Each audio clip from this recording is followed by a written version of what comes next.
So a couple of 2026 quarterback offers, Brian. Will Stein is the offensive coordinator and quarterbacks coach. Is going after these guys indicative of all that he intends to stick around for that long? Or is it just that's what you do? You got to offer these guys. It's part of the process. And if you leave, then you leave. I think it's if you leave, then you leave, and you already had a relationship with them. It's more for their own good than it is the school. That's just the name of the game now. Because when you get a phone call and your family may have to uproot and you may not like it, but the price tag's $500K more somewhere else, you're going to take it. Yeah. And as I've said forever, it is the person wearing the polo, not the name on the polo, that kids pick. So your goal is to get them to like you. I know schools and boosters, and they don't like hearing that, but everybody does the same thing. So it just is what it is. It comes down to money. As always, you throw money at it, money usually wins. And these coaches are going to try to put themselves in the best spot to get that star guy. Because, think of it this way. If you look back at the era that SC was good, early 2000s to late 2000s, they had 3 quarterbacks in a row that were top 5 picks or whatever. Norm Chow and those guys, that may never happen again. But, if you just get one guy like that, then you can write your ticket for that $500,000 raise or $1 million raise, go from being a QB coach, etc. So I think you have to recruit the guys early. You don't know where you're going to be. And especially if you're going to, take that bigger job, but at a smaller school, you have no shot with those kids unless you got an early relationship. You have none. Let's talk 2025 names here. Dakorien Moore is, of course, the biggest name. Oregon is after. We talked about him earlier in the show. Has an official visit scheduled for the end of June. And before we get to the other names, just a quick question that I want to ask you on Moore here, Brian. Oregon's got the last visit. It's, I think, Ohio State, then Texas, and then Oregon at the end of June. I always would rather be, from a visit standpoint, either the first visit or the last visit. Do you think Oregon having the final visit there makes their chances greater in any way, shape, or form? Or is it just going to be a crapshoot, everyone makes their best pitch, and it'll come down to what the Dakorien decides? I don't think either of those is accurate because I don't think his decision will be made this summer whether he changes commitment or not. I think in a normal scenario, I completely agree with you. Signing day is when? December. Yeah. Do you really think the recruiting is going to stop this summer for Dakorien Moore? Probably not. So here's the thing. If you get his commitment, let's say Oregon flips him. If Oregon does not get him then to make a trip to Outson in the fall, what do you think their chances are to actually sign him? Well, hopefully not 0, but probably not as high as Oregon fans would like it to be. Yeah, I'll go with 5 to 10%. You got to get, especially being the out-of-state school, it's easy to go to UT. From where he lives, it's 2.5 hours or something. Yeah, that's a drive, whereas Oregon is always a semi-lengthy plane flight. Yeah, so while it's not hard, and I'm sure he's being compensated for visits wherever he goes, we know that's going on everywhere. Now, that's just the way it is. It's still inconvenient. It's not fun. And his high school that he plays at, Duncanville, is a machine. They like everything in an order. They're missing meetings and all that. So the school or schools that gets him back on campus in the fall, those are the leaders. I don't care who he commits to. I've said it forever. These 5-star kids that are flipping around, summer visits, I don't care. That's why I was happy when I saw DJ Pickett say he was going to make his decision in October. Good job, because he wasn't going to be done with recruiting this summer anyway. So that's where I'm at on that. Oregon getting the last visit this summer, if he was done, would be exactly where I wanted to be, though. That's his third one. So I'm curious if he'll take any more than that. If not, maybe it's a situation where he's just over being recruited, because I'm sure it gets old for him too. Let's talk other names in the class of 2025. A guy who you've been pretty close to is Naim Offord, a guy that Oregon is after, defensive back. What's the latest? He told me this past Thursday he was going to Oregon. He did. I don't know how much he's really committed to Ohio State. He's a Birmingham kid, and Ohio State never gets anybody down here anyway. But at the same time, he had the Ohio State gloves on and all that, said the right things. But he said he's also, and I didn't even ask, he offered this to me, that he's going to take an OB to Oregon later. So he didn't have any date or whatever, but that's a sign. You're not going to take an unofficial and an official if you're not interested. So that was news to me. For whatever reason, Oregon's got they always seem to get somebody in the state of Alabama. It is so random because it's a really hard state to get players from. And he's, without doubt, the best player in the state. Well, I think that's the Lanning component. Having been at Georgia for several years, he was a linebackers coach, then he was the DC. He's probably got a connection or two down there. That'd just be my guess.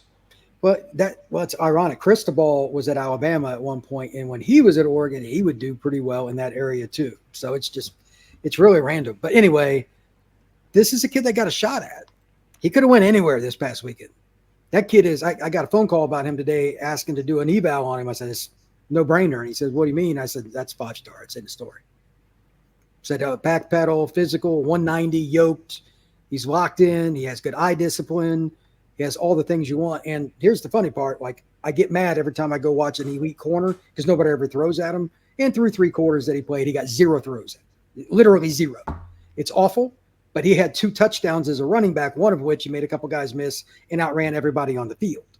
So he could play conservatively 4 positions at the college level at an elite level. Yeah, I mean, that's pretty unique. Yeah, free safety, corner, running back, and receiver all day. He could play any of the 4 and be legitimately a guy that's in contention for 5-star status. So you have to recruit him. Alabama had him on campus recently. They're kind of on wild card. Auburn desperately wants him there at one point before he committed. Ohio State was trending. Like, his recruitment is wild. I would not bet on anybody.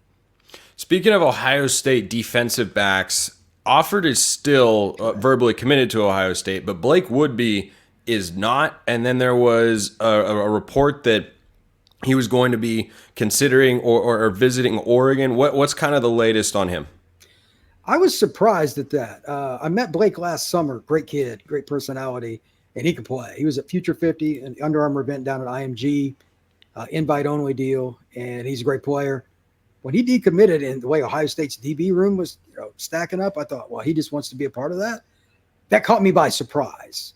I don't know why, because, I mean, they got an elite defense. It's Ohio State. They always recruit St. Francis.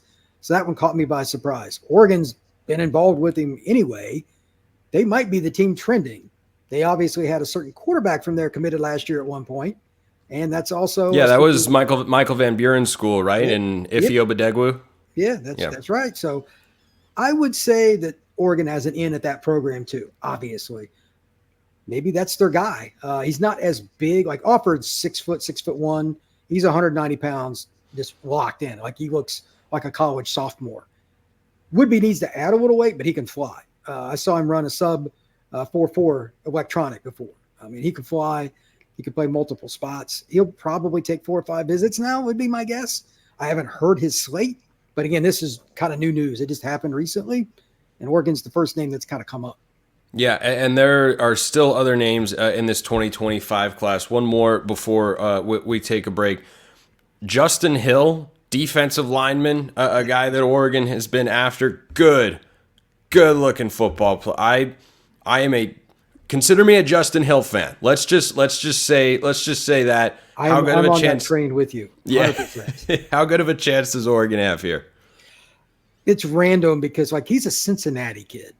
There are three states that I always get wary when there's an elite player like that. Somebody's going to pull him, and it's Ohio, Alabama, and Louisiana. We know which schools are in those states, but his list is random too.